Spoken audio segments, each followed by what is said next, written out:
You look great. With that damn mustache. Yeah, no, what happened was we were filming that, we filmed that in Sydney. Right, for a movie. Yes, and there was a kind of a colonial Williamsburg kind of park, you know, that they had. They're called Old Sydney Town.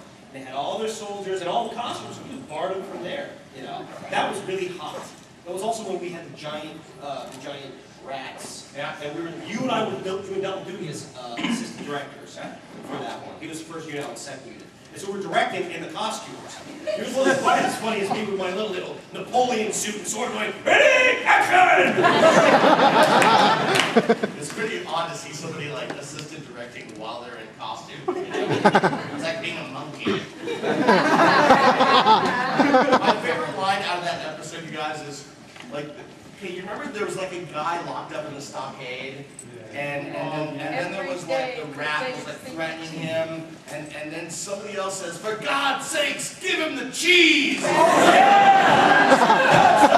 The cheese! It's an awesome line. That's my motto, pretty much in general about life. What's up? How about you? I was wondering, what do you think of the whole idea of Molten Soul kind of characters in the 18th season, 2011?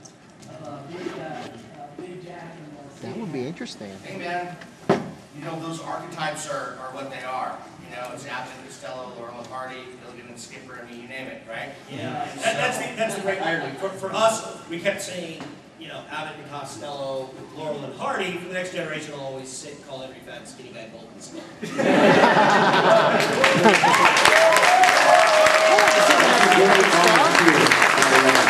I'd like to see that happening. It's an awesome honor. Let's go over this way. That guy right there with the stash, the mustache. Right.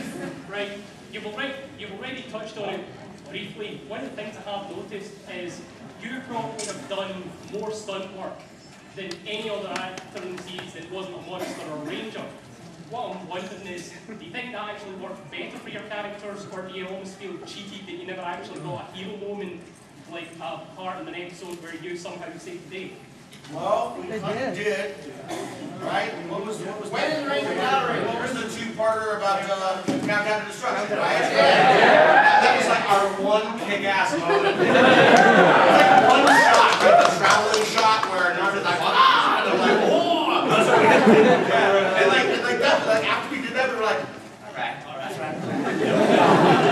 There we go.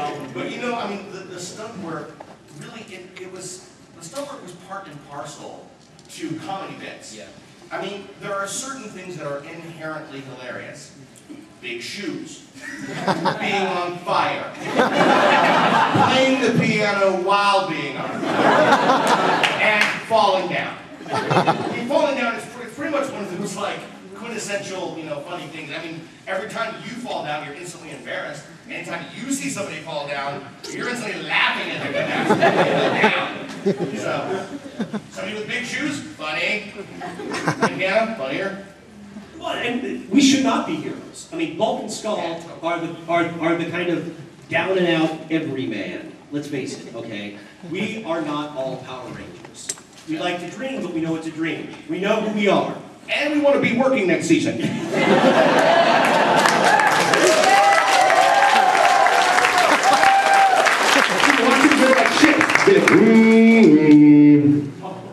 There goes another ranger. Damn shame. Hey, how about you in the bank, the anchor man? What do you want? Okay. What do you want? Come on, speak up. I feel like you guys were like the longest lasting guys since season 1 to season 6. Like, Rangers can't Nope, win. that's me. But I'm just wondering, how did that feel? Like, you were like the lasting impression. You're like the guys, you like, your characters are like, yeah, like you said, you're bumbling, but you know, you've seen it all. You guys, your characters knew what the Rangers were all about. Like, how did it feel? Like, Did we ever really get it though? I mean, we kind of did. one episode, like the crap with destruction, your character Bulk was like, hey, wait a minute, the Rangers have never let us down. They're ain't letting us down now. Right on, good point. But I'm just wondering, like, from your perspective, how did it feel like when all these, for whatever reason, all these Rangers kept leaving and you guys stayed till season 6. And Volk, I know you had a couple of cameos in Lost Galaxy too. Yeah, I call that the couch seasons. How that felt? You know, heroes come and go, but idiots are forever.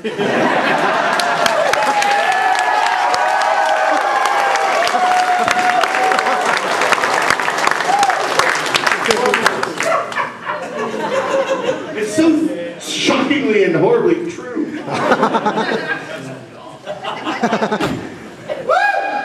Yes! That's what a PhD gets you. So, you know, from my perspective, man, the kind of the shift from the characters from kind of buffoonish antagonists and objects of ridicule into kind of general buffoonery that was more good-natured and less kind of, you know, laugh at the fat guy because he can't climb the rope, and into laugh at the two of them because they're idiots. Like, to me, that was a real important change.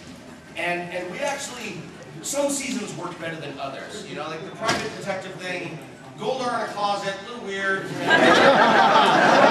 you gotta do something with, hey, Kerrigan, where's Kerrigan? But still, it was really nice to have it kind of shift into something that was more good-natured and more honest. You know, because everybody knows Narvy is a full-on punk. Like, he sets things on fire for fun. I'm not kidding, he does that. So really, and I'm not as much of a punk myself. I was bullied as a kid, and so I really did not appreciate playing the part of a bully. Because bullies suck! And that's why it was cool to like end up being kind of good-naturedly experiencing the universe, you know, as inconsistent as it was. Let's go over. There's a guy in backwards cap. Okay, as actors, how hard was it like going in between seasons and doing other work to going back to these characters that were supposed to have growth and you having to come back and resume their growth whenever filming restarted or something like that? Well, I mean, it's not exactly like, you know, doing Hamlet and then coming back 2 years later. You ever have this dream, this nightmare where you show up for the first day of rehearsal for a show you had already done and you're supposed to be off book and you're like, I should know this, but I go up tonight. It's not like that, okay? You know these characters well because part of it is the improv. And you really base every character on some aspect of yourself, okay? Ideally. Absolutely. Or the character's not going to fly. You're not going to be doing it for 6-7 years. You know, so it was pretty easy to jump back to Vulcan's skull. I mean, we weren't, you know, I mean, being a primary cast member on the show is sometimes difficult because, I mean, you know, like, when you look at the script, some of those brothers got some monologues, man. They're like, and I'm looking at these poor guys in their dressing rooms like, you know, they've been on the couch for 4 months during hiatus, and now they have to learn, you know, like this mini, you know, this little opus. Yeah. For us, we come in and we're like, well, that's the thing. Paulie and I are seeing each other in the off season, so it's not like suddenly the cameras turn off, and Paulie and I are like, well, let's go read a book. This is crap we were doing in the off season. It's true. We kept each other sharp and setting stuff on fire. I like to think we held each other back a little bit. I like to think that, you know, we were anchors around each other's necks in the off season. We kept each other from going anywhere. okay, that's true, actually. Thanks for not going to college for 3 years. No, it was like 12. It was like 12, dude. Okay, let's go over this way. So right there, smack down in the middle. Yes. How many pigs have you worn? Wow. Well, I don't know, man. Somebody should count them up. I have. Really? That was a lie.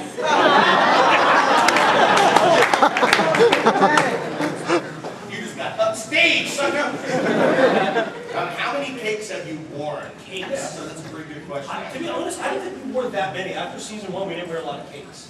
I would guess in the neighborhood, I would say less than a dozen. Believe it or not. I agree with you because later the show kind of became influenced by that whole Nickelodeon goop revolution. On Nickelodeon now. So then there was a lot of liquid stuff flying through the air. It was always fun. I'm actually going to throw a number out there. I'm going to say probably only around 6. Is that right? We'll put you on that. think it's more than 8. 6, but less than 12. 8. Really? You think so? 8. 8 cakes? I'm Well, going 10. that's more than 6, less than 12, so you Are we counting pies? Yeah, pies don't count.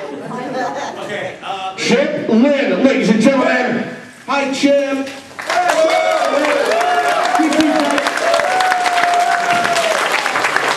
Good night for you. Very nice. Good to see you, dude. we love you, man. There was a pink ranger over here.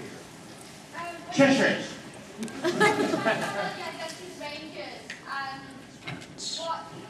What did it feel like when you found out, but you actually saved their lives and you forgot your own memory? When is Ranger not a Ranger? Sure. We don't remember. It seemed like kind of a bait and switch, didn't it? To like give us the thing we've been hunting for like 5 years, and then, okay, now. You know, so that was a little odd. There was a real self-righteous moment there for both of us going like, we knew it, and we knew deep down inside we would have to save them someday. So it was the death of the old Vulcan skull and the birth of a new one. We go for a little way, and come back, and we've got delusions of grandeur. Yeah. This poor guy over there has been like holding that thing up like the Empire State Building. I'm going back and forth. 60 years. No, I kind of came in a little late. I walked in when you were saying that you would audition for the part of Billy.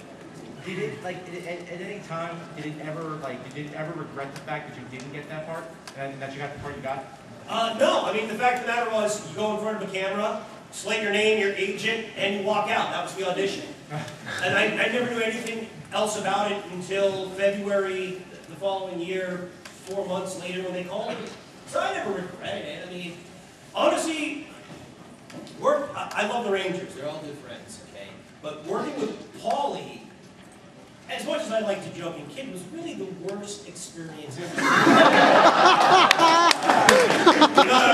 All kidding aside, man, I would not take that back for anything, you know? Paulie became a great friend, one of my best fucking partner friends. I'll use that as a segue. I think we've told people this before. You know they made us share a dressing room, right? You ever seen two straight guys change in the same room? They're like, find opposite corners. Well, it was great too because we'd nap in there. And I'd sleep on the floor and he'd be on the couch and he rolled over.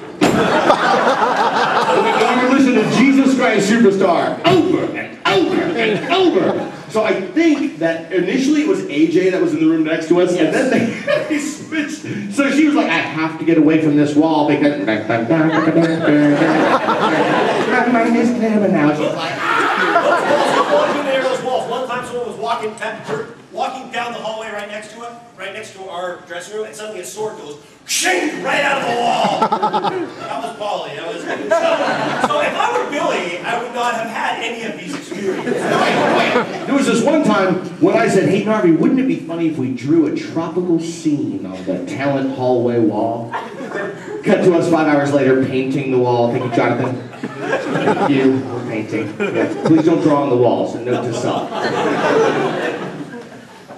Let's see, let's do someone over here.